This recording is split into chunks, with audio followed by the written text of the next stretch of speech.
할렐루야. 아멘. 아멘. 우리 좌우에 계신 분들하고 인사하겠습니다. 오늘도 승리하셨습니다.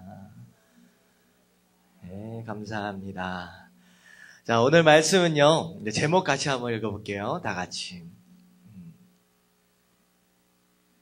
네, 제목 같이 한번 읽어보겠습니다. 시작. 이것이 모든 것의 시작이다. 자, 첫 번째 시간입니다. 우리가 오늘부터 12주 동안 창세기 강해를 이제 시작하게 되는데요. 오늘 첫 번째 시간이에요. 그래서 첫 번째 시간, 만물의 시작이다라고 하는 주제로 우리 창세기 강해를 이제 시작하도록 하겠습니다. 본문 말씀 같이 한번 읽어볼게요. 다 같이 시작. 태초에 하나님이 천지를 창조하시니라. 너무나도 유명한 말씀이죠. 이 말씀 못 외우면 우리 간첩입니다. 우리가 외우는 마음으로 그렇게 한번 다시 한번 읽어볼게요. 눈 감고 시작. 태초에 하나님이 천지를 창조하시니라. 아멘. 자, 오늘 말씀 창세기 1장 1절 말씀인데요. 너무나도 중요한 말씀입니다. 여러분들 하나님의 창조하심을 믿으시는 분 아멘 하십시다. 아멘. 정말로 믿으십니까? 아멘. 자, 우리가 창세기 1장 1절부터 쭉 나오는 이야기를 좀 살펴보면요. 우리가 일반적으로 하나님께서 이 땅을 어떻게 창조하셨느냐. 6일 동안 무엇 만들고 그리고 7일 되실 때 안식하셨다. 뭐 이런 정도로 순서들을 좀 기억하면서 하나님께서 어떤 내용들을 하나님께 창조하셨는지 그냥 이 정도로 생각을 하고 넘어가는 경향이 많나요? 근데 우리가 창세기 1장 1절 너무나도 잘 아는 말씀인데요. 이 말씀을 우리가 정확하게 이해하고 정확하게 내 것으로 만들 수 있으면요. 성경 전체를 보는 눈이 바뀔 수가 있어요. 그것뿐만 아니라 우리 인생을 보는 눈 자체가 변화될 수 있다라고 하는 거야. 이 말씀이 굉장히 중요한 말씀이에요. 얼마나 중요하면 성경 그 66권 수많은 구절들 가운데 가장 먼저 쓰셨겠느냐라고 하는 거야. 이것만큼은 정말로 중요해요. 그래서 오늘 이 말씀을 들으면서 이 말씀 가운데 숨어있는 뜻이 무엇이고 이 말씀을 통하여 내 인생 가운데 하고자 하시는 말씀이 무엇이냐라고 하는 걸 정확하게 잡을 수 있으면 좋을 것 같아요. 그렇게 하시길 주님의 이름으로 축원합니다. 아멘. 자, 창세기 1장 1절 이 말씀을 먼저 보기 전에 일반적으로 다른 성경도 마찬가지일 거예요. 근데 어떤 성경이든 우리가 보기 전에 먼저 정확하게 이해하기 위해서는요. 우리가 어떤 관점에서 봐야 하느냐. 전문용어로 뭐라고 얘기하냐면 1차 독자의 시점에서 성경을 바라볼 수 있어야 한다라고 하는 거예요. 1차 독자. 근데 이게 무슨 얘기냐면요. 이 말씀이 처음 쓰여질 때 구체적으로 누굴 위하여서 쓰여진 그 구절이냐라고 하는 걸 정확하게 알면요. 그리고 그 사람 입장에 서서 이 말씀을 들을 수 있으면요. 이 말씀에서 의미하고 있는 정확한 내용이 더 깨달아질 수 있다는 거예요. 그냥 일반적인 사람들에게 그냥 설교하는 내용이 아니라는 거예요. 이 구절. 굳이 이 구절을 누구에게 쓴 것이냐라고 하는 거예요. 그러니까 마치 이런 거죠. 예수님께서 제자들을 모아놓고 예루살렘 성전 안에서 만약에 가르치셨다라고 한다면 예루살렘 성전 위에 올라온 제자들 입장에서 그 말씀을 들어야 그 말씀 안에 있는 숨어있는 의미를 깨달을 수 있다는 거예요. 그리고 예수님께서 사마리아 여인을 불러다 놓고 사마리아 여인에게 얘기했다라고 한다면 그 구절은요. 그냥 듣는 게 아니라 내가 사마리아 여인 입장이 되어서 그 상황이 되어서 그 상황 가운데서 들을 수 있어야 정확하게 말씀을 이해할 수 있을 수 있다는 거예요. 창세기 1장 1절도 마찬가지입니다. 이 1장 1절 이 말씀은 도대체 누구를 위하여 처음 쓰여졌겠느냐라고 하는 거예요. 이거 누가 썼습니까? 하나님께서 쓰셨지만 누구를 통하여서? 모세를 통하여 쓰여졌어요. 근데 이 모세가 누굴 위해서 썼을까요? 누굴 위해서 썼을까요? 이스라엘 바로 유대인들, 이스라엘 백성들을 위하여 썼다는 거예요. 근데 그 이스라엘 백성들이 구체적으로 어떤 상황 가운데서 이 말씀을 처음 접하게 되었느냐라고 하는 거예요. 자, 이스라엘 백성들은 어떤 상황이었느냐? 400년 동안 애굽 안에서 무엇으로 살았어요? 노예로 살았던 사람들입니다. 정말로 그냥 주인이 시키는 일만 하고 살았던 사람들이 바로 이 사람들이었다라고 하는 거예요. 자, 이 사람들이 어떻게 하나님의 은혜로 출애굽을 했어요? 지금 나와 있는 장소가 어디입니까? 광야 한복판이에요. 지금 광야에 대해서 알지 못하는 상황입니다. 어디로 가야 할지, 어떻게 살아야 할지에 대해서 정말로 막막해 있는 상황이에요. 사실은요, 광야에 대해서는 정말 모르는 사람으로서 기후도 모르고 어떤 음식을 먹어야 어떤 동물이 위험한 동물이고 이런 거에 대해서 거의 모르는 사람이에요. 그냥 평생 태어나서 애굽 땅 안에서 주인 밑에서 시키는 일만 하고 살았던 사람들이 바로 이런 사람들이었다라고 하는 거예요. 그 이스라엘 사람들이었다는 거예요. 어떻게 먹고 어떻게 어디서 자고 어떤 생활을 해야 될지 아무것도 모르는 상황. 그리고 심지어는 방향도 몰라요. 하나님께서 도대체 그들을 어디로 인도하실지에 대해서 방향도 모르고 정말로 깜깜한, 정말로 허허벌판 위에 뚱 하고 서 있는 그런 상황이었다라고 하는 거예요. 자, 이런 이스라엘 백성들, 정말로 어떻게 살아야 할지에 대해서 막막한 그런 상황. 어떻게 보면요, 갑자기 이방 민족들이 쳐들어오면요, 그들은 무기도 없어요. 그냥 어쩔 수 없이 당할 수밖에 없는 것입니다. 이방 민족들 쳐들어오면 그냥 죽는 거예요. 정말로 두려움 가운데, 초조함 가운데 어떻게 살아야 할지를 모르는 정말로 암담한 그런 상황 가운데 하나님은 뭐라고 말씀하시냐? 내가 너를 지켜줄게. 내가 너를 인도해줄게. 내가 너를 살려줄게. 그런 구체적인 얘기를 먼저 하시기보다는 무엇을 먼저 말씀하셨느냐? 태초에 하나님이 천지를 창조하시니라. 이 말씀을 그들에게 하고 계시는 거예요. 이게 무슨 뜻이냐면요. 자, 보세요. 이 땅을 만든 하나님이, 천지를 만든 하나님이, 창조주 하나님이 바로 너희 하나님이다라고 하는 것을 먼저 심어주고 싶은 거예요. 안다라고 하는 거야. 너희가 지금 어떻게 살아야 할지 두려움 가운데 있고, 염려 가운데 있고, 초조함 가운데 있고, 막막함 가운데 있는데, 정말로 그 상황 가운데서 너희가 먼저 잡아야 할 신앙이 무엇이냐? 이 모든 것을 만든 하나님이 나다라고 하는 것을 먼저 심어주고 싶은 거예요.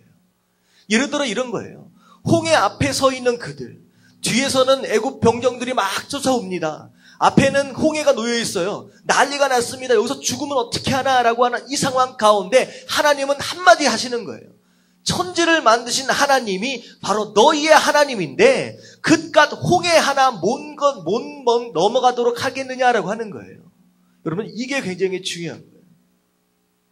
하나님, 천지를 만드신 창조주 하나님, 이 모든 만물을 창조하셨는데 너희의 먹을 것 하나도 제공 못하고 너희에게 잠자리 하나도 제공 못하는 그 정도 하나님이냐라고 하는 거예요.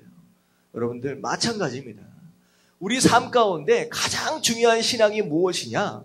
여러 가지 문제들이 닥쳐올 때마다 하나님, 이 문제, 저 문제, 저 문제 어떻게 해결할 수 있겠습니까? 라고 하는 그런 입장이 아니라 뭘 먼저 믿어야 하느냐? 이 땅을 만드신 분이 누구라는 거예요? 하나님이다 라고 하는 거. 이걸 먼저 하나님께서는 보여주고 싶으신 거예요. 이걸. 자, 어떤 사람들은 이런 사람들이 있어요.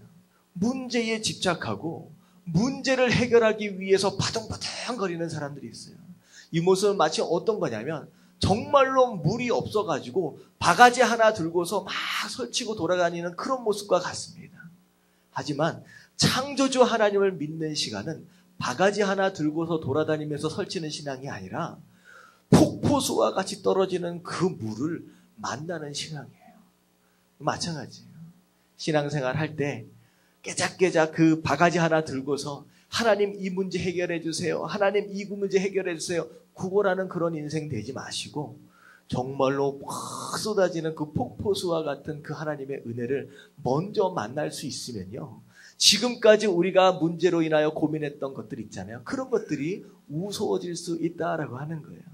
여러분들, 먼저 창조주 하나님, 그 하나님을 먼저 여러분들 만날 수 있게 되길 주님의 이름으로 축원합니다. 아멘. 지금 하나님이요, 광야에 나와 있는 이스라엘 백성들을 향하여 구체적으로 뭘 말씀하고 싶으시냐? 이 모든 것을 만든 그게 바로 나 하나님이다라고 하는 거예요. 그렇다라고 한다면, 창조주 하나님이 너희 하나님이다라고 한다면 너희가 뭘 염려하고 뭘 걱정할 수 있겠느냐라고 하는 거예요. 여러분들, 가장 중요한 거, 창조주 하나님, 나를 만드시고 이 땅을 만드신 그 하나님을 붙잡는 거, 이 창조의 신앙을 먼저 소유할 수 있는 저와 여러분들 되시길 주님의 이름으로 축원합니다. 아멘. 자, 이 창세기 1장 1절 창조의 신앙에 대해서 우리가 살펴보게 될 텐데요. 이 신앙을 붙들면 우리 삶 가운데 어떤 일들이 일어나느냐, 우리가 세 가지로 우리가 살펴보도록 하겠습니다. 나같이 1번 같이 한번 읽어볼게요. 다같이 시작. 창조의 신앙은 두려움을 몰아낸다. 다시 한번 시작. 창조 신앙은 두려움을 몰아낸다. 자, 창조주 하나님을 정말로 제대로 믿으면 무엇이 떠나간다는 거예요? 우리 삶 가운데 두려움이 떠나간다라고 하는 거예요. 자, 이게 똑같은 맥락에서 사실 시편에도 끊임없이 이 얘기들이 같이 이어져 가고 있는데요. 자, 시편 기자 다윗은 사울을 피해서 여러 가지 고난 가운데서 피해 돌아다니면서 그런 문제들 가운데 끊임없이 무엇에 대해서 찬양하고 있느냐. 시편 89편 11편 말씀 같이 한번 읽어보겠습니다. 시작. 하늘이 주의 것이요 땅도 주의 것이라. 세계와 그 중에 충만한 것을 주께서 건설하셨나이다. 자, 고난 가운데, 문제 가운데, 두려움 가운데 있는 다윗이 무엇을 고백하고 있어요? 하늘이 누구 것? 하나님 것이라는 거예요. 이 땅도 다 하나님 것이라는 거예요. 이 세계 안에 채워져 있는 이 모든 것들이 누가 만드신 것이라는 거예요? 하나님께서 만드셨다라고 창조주 하나님을 계속 고백하고 있습니다. 심지어 시편 102편 25절 같이 한번 읽어볼게요. 시작. 주께서 옛적의 땅에 기초를 놓으셨사오며 하늘도 주의 손으로 지으신 바니이다. 다시 보면 옛날 이 땅의 시작 자체가 누구로부터 시작되었다는 거예요? 하나님으로부터 시작되었다라고 얘기를 하는 거예요. 하늘에 있는 모든 것도 하나님이 만드셨다라고 하는 거예요. 다윗은요, 어려움 가운데 있을 때, 문제를 만날 때마다 항상 무엇에 집중했느냐? 창조주 하나님께 집중했어요. 이 모든 것을 만드신 분, 이 모든 것의 소유권을 가지고 계신 분이 바로 내가 믿는 하나님이다라고 하는 거, 이것을 끝까지 붙잡고 있었다라고 하는 거예요. 두려움에 빠진 사람들, 그런 사람들을 향하여 하나님은요, 힘내라, 할 수 있다, 위로해주고 격려하는 그런 차원이 아니라 그냥 하나님 뭐라고 말씀하시냐? 창조주 하나님을 바라볼 수 있어야 된다라고 하는 거예요.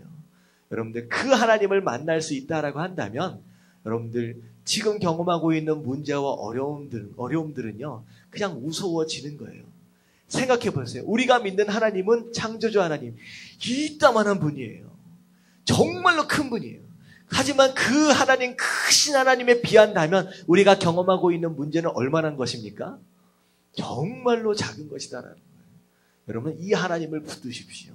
작은 문제에 집착하고 그러므로 말미암아 그것으로 염려하고 걱정하는 그런 인생이 아니라 큰 하나님을 바라보면요, 그 하나님 내 마음 가운데 들어오시면요 문제는 정말로 우스워지는 거예요.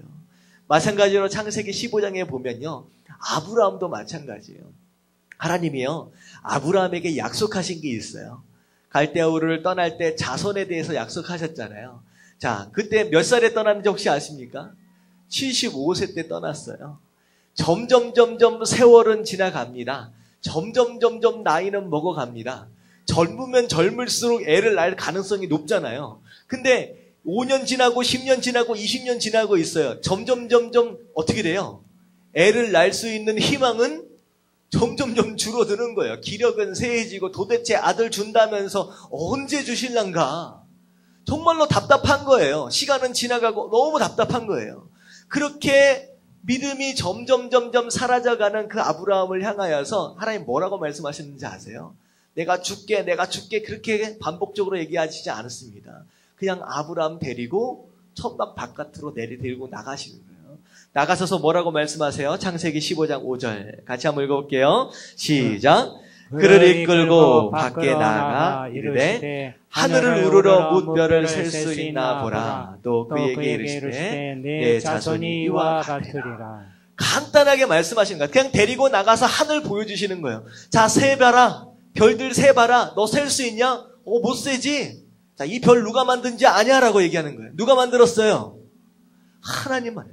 네가 셀 수도 없는 이 별, 이 하늘, 이거 내가 만들었거든. 이 세상 내가 만들었거든. 우주를 내가 만들었거든. 하물며 우주를 만든 나 하나님이 너에게 아들 하나 못 만들어 주겠느냐라고 하는 거예요. 여러분들 그게 깨달아지면요 문제가 문제되지 않은 거예요. 그거 하나님이 보여주시고 싶은 거예요. 봐라, 이 우주를. 이거 내가 만든 거 아니야. 여러분들, 진짜 신앙은요, 내가 믿는 하나님이 도대체 누구냐라고 하는 걸 정확하게 잡는 것입니다. 여러분, 이게 흔들리면요, 어떻게 되냐면요, 창조주 하나님이 우리의 연약한 믿음으로 인하여 초라해지는 거예요. 창조주 하나님이 연약한 우리의 믿음으로 인하여 초라해지는 거예요. 여러분들을 하나님을 초라하게 만들지 마십시오. 그분은 이 땅을 만드신 분이에요. 우리의 인간의 이 작은 문제 하나 해결 못해서 쩔쩔거리는 그런 분이 아니다라고 하는 거예요. 여러분은 그 하나님을 정확하게 잡을 수 있는 거, 여러분은 이게 진짜 신앙입니다. 아멘. 여러분을 하나님의 창조하심을 믿으실 수 있게 되길 주님의 이름으로 축원합니다. 아멘. 하나님 그래서 뭐라고 말씀하시냐? 15장 6절에 아브라함이 여호와를 믿으니, 어떻게 했어요? 아브라함이 하나님을 어떻게 믿었어요? 믿었어요. 창조주 하나님을 믿었다는 거예요. 그래서 여호와께서 그의 믿음으로 인하여 그의 공로로 여겼다라고 합니다. 그러면 하나님이 그 믿음으로 인하여 하나님은 아브라함을 의롭다 여기심을 주십니다. 마찬가지예요. 여러분들, 여러 가지 문제들 어쩔 수 없이 만나게 됩니다. 하지만 그 문제들에 집착하는 게 아니라 하늘을 바라보십시오. 별을 바라보는 거예요. 나를 사랑한다라고 하시는 그분이, 내가 믿고 있는 그분이 세상의 잡신이 아니라는 거예요. 이 땅을 만드신 창조주 하나님이다라고 하는 걸 정확하게 믿을 수 있는 거, 그게 진짜 신앙이다라고 하는 거예요. 예수님도 마찬가지예요. 밤낮 먹을 거, 입을 거, 잘 것 때문에 근심하고 걱정하고 있는 이스라엘 백성들을 향하여서 뭐라고 말씀하시는지 아세요? 그냥 들판으로 끌고 가시는 거예요. 공중의 새를 보라, 들의 백합화를 보라, 들풀을 보라. 다 내가 만든 거라는 거예요. 다 내가 기르고 있다는 거예요. 다 공급해 가고 있다는 거예요. 하물며 가장 사랑하는 너의 인생을 내가 돌보지 않겠느냐라고 말씀하셔요. 이게 성경 창세기서부터 요한계시록까지 끊임없이 이루어지고 있는 개념이에요. 창조주 하나님, 내가 널 사랑하는데 이 모든 걸 만들어서 내가 모든 걸 길러가고 있는데 너의 인생 하나 내가 못 길러가겠느냐라고 하는 거예요. 여러분들 깨달아지시길 주님의 이름으로 축원합니다. 아멘. 첫 번째 그거예요. 여러분, 두렵다라고 하는 거, 근심이 있고 걱정된다라고 하는 것은 내가 아직 하나님을 믿지 못하고 있다라고 하는 거예요. 정말로 창조자 하나님을 믿을 수 있다라고 한다면, 그 창조자 하나님이 내 안에 들어와 계신다라고 한다면 내 마음 가운데 두려움이 떠나가는 거예요. 염려와 근심이 없어지는 거예요. 정말로 담대하게 살 수 있는 거예요. 여러분들, 이런 신앙으로 하나님 앞에서 어깨 쫙 펴고 담대하게 살 수 있는 저 여러분들 되시길 주님의 이름으로 축원합니다. 아멘. 첫 번째 뭐였어요? 우리가 창조 신앙을 가지면 뭐가 떠나간다? 두려움이 떠나간다라고 하나님 말씀하고 계십니다. 두 번째, 우리 같이 한번 읽어볼게요. 시작. 창조 신앙은 풍성함과 아름다움을 불러온다. 자, 창조 신앙은 풍성함과 아름다움을 불러온다라고 하는 거예요. 여러분들, 풍성한 삶, 부자로서 살기 원하시는 분은 아멘 하십시다. 아멘. 우리 예담교회는 참 믿음이 좋았어서 하나님 한 분만으로 만족하죠. 아멘 소리가 별로 없으신 거 보니까. 부자로 살기 원하시는 분 아멘 하십시다. 아멘. 그렇잖아요. 먹을 거 하나 없어서, 입을 것 하나 없어서 근심 걱정하고 사는 그런 인생보다는 여러분, 넉넉한 가운데, 풍성한 가운데 나눠주는 인생이 더 좋은 삶이잖아요. 여러분들 그런 삶을 살아야 하는 줄로 믿습니다. 아멘. 근데 그것조차도 창조주 하나님을 믿는 이 신앙으로부터 더불어 나올 수 있다라고 하는 거예요. 자, 창조주 하나님, 하나님께서 이 세상을 창조하시기 전, 다시 말하면 이 땅이, 이 세상이 하나님의 창조하심을 만나기 전에는 어떤 상태였느냐? 자, 보면요. 창세기 1장 2절 말씀 볼게요. 다 같이 한번 읽어봅니다. 시작. 땅이 혼돈하고 공허하며 흑암이 깊음 위에 있고 하나님의 영은 수면 위에 운행하시니라. 자, 이 땅이요. 이 땅이 하나님의 창조를 만나기 전에는 어떤 상태였냐? 처음 보니까 혼돈해었다라고 하는 거예요. 혼돈했다라고 하는 것은 무슨 뜻이냐? 정돈되어지지 않았다. 아무 형태가 없다라고 하는 거예요. 이게 이 땅의 모습이었어요. 하나님의 창조를 만나기 전에 이 땅의 모습. 그리고 어떤 모습이었냐? 공허하다라고 하는 거예요. 그냥 텅 비어있다. 아무것도 없는 것 같다라고 하는 거예요. 창조주 하나님을 만나기 전에 이 땅은 공허한 상태였습니다. 그 하나님을 만나기 전의 상태는 흑암이 깊어 있는 상태였다. 다시 말하면 깜깜하다, 어둡다, 아무것도 보이지 않는 것이 바로 이 땅의 상태였다. 마찬가지예요. 우리 인생도 마찬가지예요. 우리가 하나님의 창조를 만나기 전에는 어떤 상태입니까? 바로 혼돈의 상태예요. 하나님을 만나기 전에는 아무 형체도 없는 것 같고 정돈되어지지 않고 혼란 가운데 사는 것이 바로 창조주 하나님을 만나기 전에 사는 그런 인생의 모습이라는 거예요. 그리고 어떤 모습이에요? 텅 비어있는 공허함 뿐이라는 거예요. 하나님을 만나기 전에 우리 인생은 어떤 모습이에요? 아무리 무엇인가를 채워 넣는다 할지라도 마음 가운데 항상 뭐가 남아요? 공허함이 나와요. 텅 비어있는 그런 만족하지 못함이 남아있는 거예요. 이게 하나님을 만나기 전에 인생의 모습이에요. 마지막 어떤 모습입니까? 아무것도 보이지 않는 칠흑 같은 어두움의 모습이라는 거예요. 그 하나님을 못 만나면요, 도대체 내 인생이 어디로 가는 것일까? 앞으로 내 인생이 어디로 가는 것이 맞는 것이냐? 아무것도 보이지 않는 칠흑 같은 어두움 가운데 마치 장님이 길을 걷는 것과 같은 그런 어둠 가운데 걸어가는 그런 인생일 수 있다라고 하는 거예요. 이게 바로 창조주 하나님을 만나기 전에 이 땅, 창조주 하나님을 만나기 전에 바로 우리 인생의 모습이었다라고 하는 거예요. 하지만 그 칠흑과 같고 그 공허함과 같고 그 혼돈과 같은 그 땅이요, 창조주 하나님을 딱 만나는 순간 완전히 바뀌기 시작하는 거예요. 자, 첫 번째 날 하나님이 무엇을 만드셨어요? 빛을 만드셨어요. 칠흑 같은 이 땅에 빛이 딱 나타남으로 인하여서 확 밝아집니다. 보이기 시작하는 거예요. 여러분, 이 땅에 빛으로 오신 분이 누구십니까? 바로 예수님이에요. 여러분들, 예수님을 우리 삶을 통하여 만난 인생은 더 이상 흑암 가운데 걸어가는 그런 인생이 아니라는 거예요. 빛으로 오신 그 예수님을 만나는 인생 가운데는 더 이상 그런 인생이 아니라 앞이 환하게 보이는, 정말로 내 인생이 어디로 인도에서 가고 있는지를 정확하게 알고 가는 그런 인생이 될 수 있다라고 하는 거예요. 바로 이 땅, 창조주 하나님을 딱 만나는 시간 확 밝아지게 됩니다. 그리고 나서 둘째 날부터 하나님께서 무엇하기 시작하십니까? 혼돈 가운데 있는 이 땅을 하나님께서 하나하나 정돈해 가시기 시작합니다. 물이 막 있는데요, 그 물을요 반으로 딱 나누시는 거예요. 구분시켜 가는 거예요. 그래서 하늘 위의 물, 하늘 아래 물로 나누시면서 궁창을 딱 집어넣으시고 혼돈 가운데 있는 그 물의 그 형태들을 정돈을 해 가십니다. 그리고 아래에 있는 물은 한쪽으로 쫙 몰려가게 하시고, 물이 몰려있는 곳을 뭐라고 명하셨어요? 바다라 명하시고, 땅이 드러난 곳을 묻히라 명하시면서 하나하나 정돈하시고 구분해 가셨다라고 하는 거예요. 여러분들, 이게 창조주 하나님을 만난 이 땅의 변화예요. 마찬가지입니다. 우리 인생에 그 하나님을 만나면요, 정돈되지 않는 가운데, 혼돈 가운데 어떻게 해야 할지를 모르고 그렇게 방황하고 있는 가운데 그 하나님을 만나면요, 하나하나 우리의 삶이 정돈되기 시작합니다.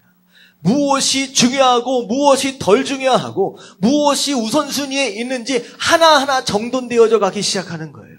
무엇을 버려야 할지, 무엇을 잡아야 할지가 하나하나 구분되기 시작하는 거예요. 그게 창조주 하나님을 만나는 인생의 변화된 가운데 두 번째 일어나는 일이었어요. 정돈되어지고 구분되어지고 무엇이 중요한지 우선순위가 쫙 결정이 되는 거예요. 여러분, 이게 창조주 하나님을 만난 인생의 변화예요. 자, 세 번째가 무엇입니까? 구분되어지고 정돈되어진 그 하늘과 땅에 하나님은요, 풍성함과 아름다움으로 채우기 시작하는 거예요. 그 땅 위에 하나님은 나무와 풀들을, 채소들을 막 심어 나가시는 거예요. 그 비어있는 하늘 위에 뭘 채우서 가십니까? 뭘 채우세요? 해와 달과 별들을 채워 가십니다. 그리고 그 땅 위에, 하늘 위에는 새들을 채워 가시고, 그 바다에는 물고기들을 채워 가십니다. 땅 위에는 짐승들을 채워 가십니다. 이게 하나님의 역사예요. 다시 말하면 창조주 하나님을 만나는 인생의 또 다른 하나님의 역사하심은 풍성함과 아름다우심으로 계속 공급하시고 채우심이 일어난다라고 하는 거예요. 여러분들, 그러고 난 뒤에 맨 처음에는 하나님의 창조가 있기 전에는 혼돈과 공허함과 흑암 가운데 있었던 그 땅, 마지막 하나님께서는 그 땅을 보시고 뭐라고 말씀하셨어요?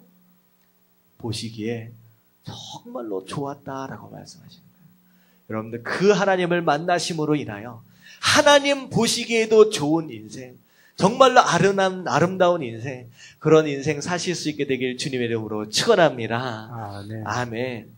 사실 한국 땅도 그런 땅이에요. 100년 전에 여러분들 한국 땅이 어떤 모습이었을 것 같습니까? 그냥 기와집 있고 초가집 있고 그저 이렇게 TV에서 보는 것 같지 아름답고 정말로 이렇게 잘 꾸며져 있는 그런 고상한 그 옛날 모습일 것 같죠? 아니요. 옛날 100년 전에 언더우드 선교사가 맨 처음에 한국 땅에 들어왔을 때는요, 거의 충격이었대요. 언더우드 선교사가 맨 처음에 한국 들어올 때 어떤 믿음으로 들어왔겠습니까? 이 땅을 하나님의 말씀으로 정말로 복음으로 변화시켜야지, 이 불쌍한 영혼들을 구원시켜야지 하면서 그런 열정과 그런 믿음을 가지고 들어왔어요. 근데요, 정말 몇 달 지나지 않아서 언더우드가 본국에 있는 선교회에 편지를 썼는데 그 중간에 뭐라고 편지가 써져 있느냐, 제가 한번 읽어드릴게요. 이제 언더우드 선교사가 편지를 쓴 겁니다. 보이는 것은 고집스럽게 얼룩진 어둠뿐입니다. 어둠과 가난과 인습에 묶여있는 조선 사람뿐입니다. 주여 오직 제 믿음을 붙잡아 주소서. 이게 언더우드 선교사가 쓴 편지의 내용 중에 중간에 있는 내용이에요. 이게 무슨 내용이냐?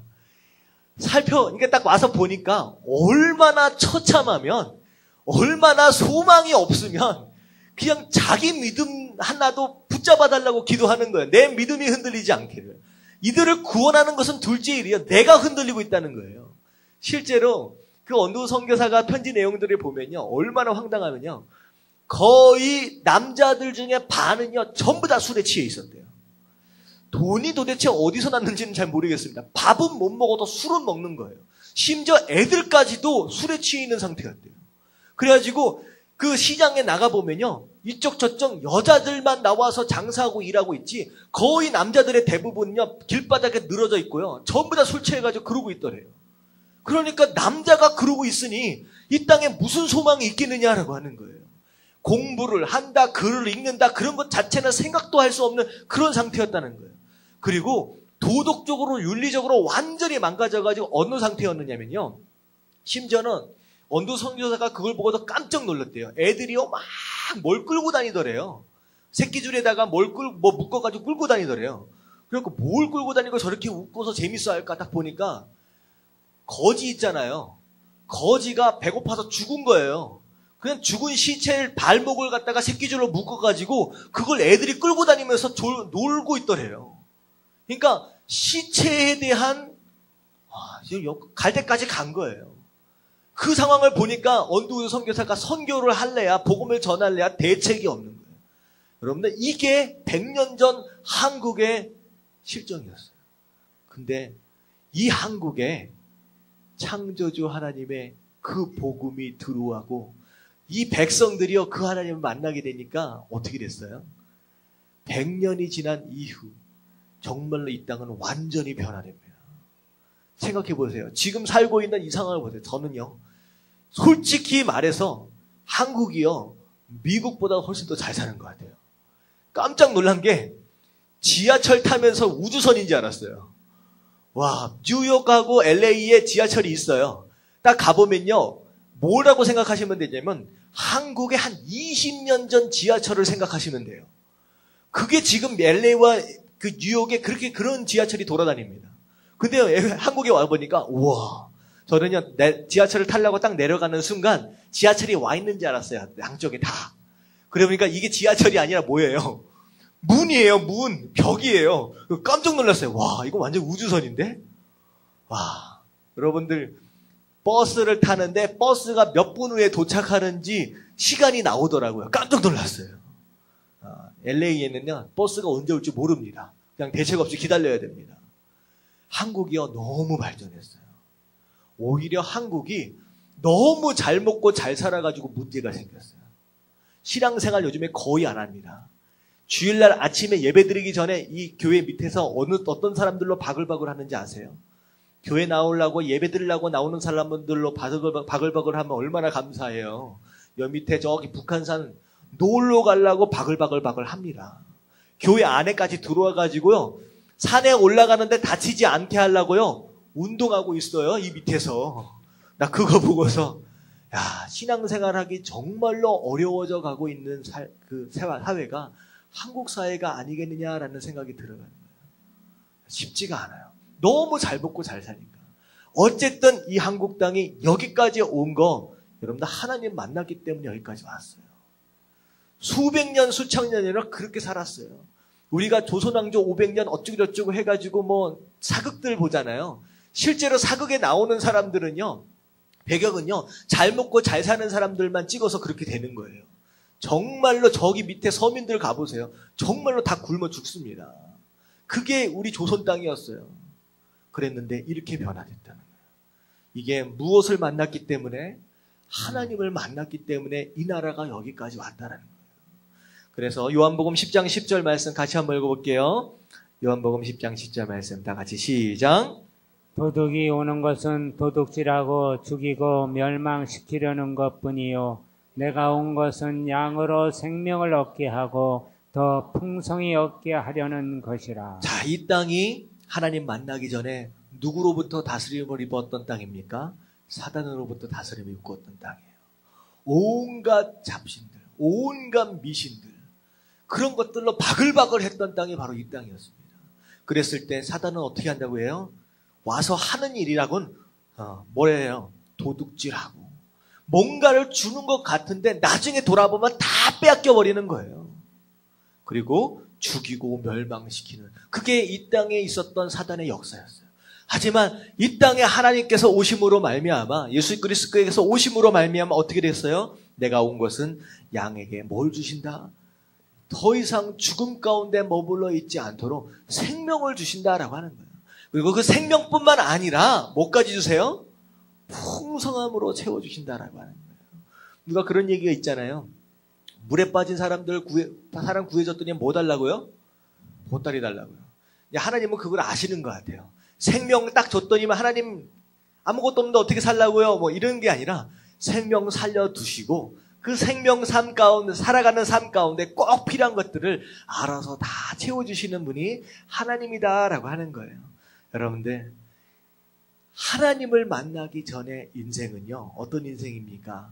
공허하고 혼돈과 흑암 가운데 그런 인생이었어요. 하지만 그 하나님을 만나면요, 하나님이 정말로 풍성한 것들과 아름다운 것으로 채우신다라고 하는 거, 여러분들 믿으실 수 있다라고 한다면 이 땅 가운데 그 하나님을 함께 누릴 수 있다라고 하는 거예요. 여러분들 깨달아지시길 주님의 이름으로 축원합니다. 아멘. 자, 마지막으로 세 번째 같이 읽겠습니다. 시작. 창조 신앙은 사랑을 누리게 한다. 다시 말하면 진짜 하나님의 창조를 믿으면요, 하나님의 사랑이 무엇인지 정확하게 알 수 있다는 거예요. 자, 질문 하나만 할게요. 하나님 입장에서 새로 만드는 게 쉬울까요? 아니면 망가진 거 고치는 게 쉬울까요? 네, 새로 만드는 게, 무엇이든 새로 만드는 게 훨씬 쉽습니다. 그러니까 망가진 걸 고치는 것보다 새로 만드는 게 훨씬 쉽다는 거예요. 근데 진짜 재밌는 것은요, 하나님께서 망가진 것을 싹 쓸어버리고 새로 만들려고 작정하시기보다는 오히려 망가진 걸 고치길 원하셨다는 거예요. 오히려 창조가 구원하시는 것보다 훨씬 더 쉬운데 다시 창조하시기보다는 오히려 구원하시기로 작정했다는 거예요. 여러분, 왜 그렇게 하셨을까요? 왜 그렇게 하셨을까요? 제가 한 2가지 예를 들어드릴게요. 제가 미국에 맨 처음에 갔을 때, 한 13년 전에 미국에 갔었어요. 그랬을 때 처음에 가니까 혼자 살잖아요. 그러니까 이것도 저것도 공부도 하지만 적적한 거예요. 그리고 이제 처음에는 친구들이 많이 없으니까 이제 심심하고 외롭잖아요. 그래서 어떻게 했느냐? 고양이 한 마리를 샀어요. 고양이 한 마리를. 그래가지고 길을 기르려고 하는데 사실은 개를 가지고 싶어가지고 개 한 마리 길러야 되겠다라고 해서 이제 파는 데를 갔는데 개가 너무 비싼 거예요. 개가 한 500불에서 한 1000불 정도 합니다. 미국에 가면. 그래갖고 와, 이 개를 어떻게 사나? 그래가지고 안 되겠다. 어떻게 사지? 그러니까 옆에 돌아보니까 주먹만한 고양이들이 막 있는데 이뻐요. 딱 보니까 가격이 얼마냐? 개는 한 50만 원, 100만 원 하는데 얘는 2만 원밖에 안 되는 거예요. 그래서 야, 싸다. 그래가지고 고양이 한 마리를 사가지고 왔어요. 근데 재밌는 거는 고양이는 한 2만 원밖에 안 되는데 고양이를 기르기 위해서 필요한 재료들 있잖아요. 이게 거의 한 5만 원에서 10만 원이야. 어쨌든 그 돈을 들여가지고 사가지고 왔어요. 그래서 이쁘게 길렀습니다. 한 3달 정도를 길렀는데, 얘가 자꾸 캑캑거리는 거예요. 그리고 얘가 어디 아픈가? 그러고 나서 한 며칠이 지났는데 점점 심해지는 거예요. 그리고 제가 이 고양이를 데리고 난생 처음, 동물병원이라는 곳을 갔어요. 갔는데 이제 미국 온 지 얼마 안 되기 때문에 병원을 딱 가니까 보험 있냐고 물어보는 거예요. 아니, 사람인 저도 비싸가지고 보험을 못 드는데 웬 고양이 2만 원짜리 고양이에게 보험을 드냐는 거예요. 보험 없다. 그래가지고 어쩌고저쩌고 진찰을 하는데 뭐가 문제고 하나도 못 알아듣겠어요. 근데 어쨌든 치료할 수 있냐니까 치료할 수 있대요. 그러니까 중요한 건 뭐예요 지금? 돈이잖아요. 자, 얼마가 들겠냐고 물어봤어요. 그랬더니 얼마로 달라고 얘기하느냐? 2만 원 주고 산 고양이를 고치는데 10만 원 달라는 거예요. 10만 원. 그래가지고 순간적으로 생각하는 거예요. 야, 이 고양이가 2만 원인데 이걸 고치려고 10만 원? 차라리 다시 사면 몇 마리 살 수 있어요? 5마리 살 수 있어요. 아니, 한 3개월 길러서 좀 커졌으면 한 3만 원 될라나 이제는? 아니, 이게 계산이 안 되는 거예요. 자, 제가 이 고양이를 고쳤을까요?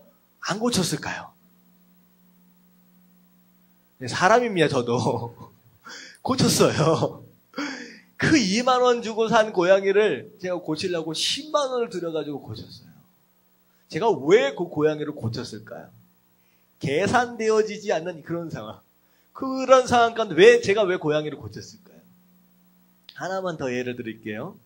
제가 미국에, 이번 겨울에 올 거예요. 근데 에밀리가 지금 7살입니다. 제 딸이 있는데, 맨 처음에 태어날 때, 그 어른들이 그렇게 얘기를 하잖아요. 애는 그냥 나면 알아서 큰다고, 지 숟가락 들고 알아서 태어난다고. 이게 거짓말입니다. 여러분 젊은 사람들 속지 마십시오. 태어나니까 장난이 아니에요. 키우는 게요. 그냥 지 혼자서 크긴 뭘 지 혼자서 커요. 정말로 1달, 2달이요. 정말로 힘들었어요. 근데요, 얘가요, 태어날 때 우는 소리를 들으니까 크랑크랑한 거예요. 그리고 사람들이 뭐라고 얘기했느냐? 찬양 잘하겠다. 노래 잘하겠다. 근데요, 맨 처음에 태어날 때, 까랑까랑 우는 거 좋은데요.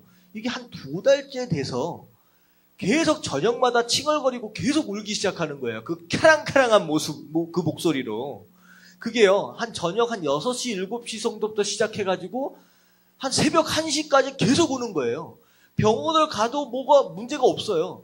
우유도 주고 기저귀도 갈아주고 뭘 다 해줬는데도 아무 이상이 없는데 계속 우는 거예요. 그럼 물론 이제 집단에는 뭔가 불편했겠죠. 근데 엄마 아빠 입장에서는요, 정말로 도대체 정말로 힘든 거예요. 그걸요 100일이 될 때까지 계속 울었어요. 그래서 제가요 1달, 2달 지나가면서 무슨 생각을 했느냐?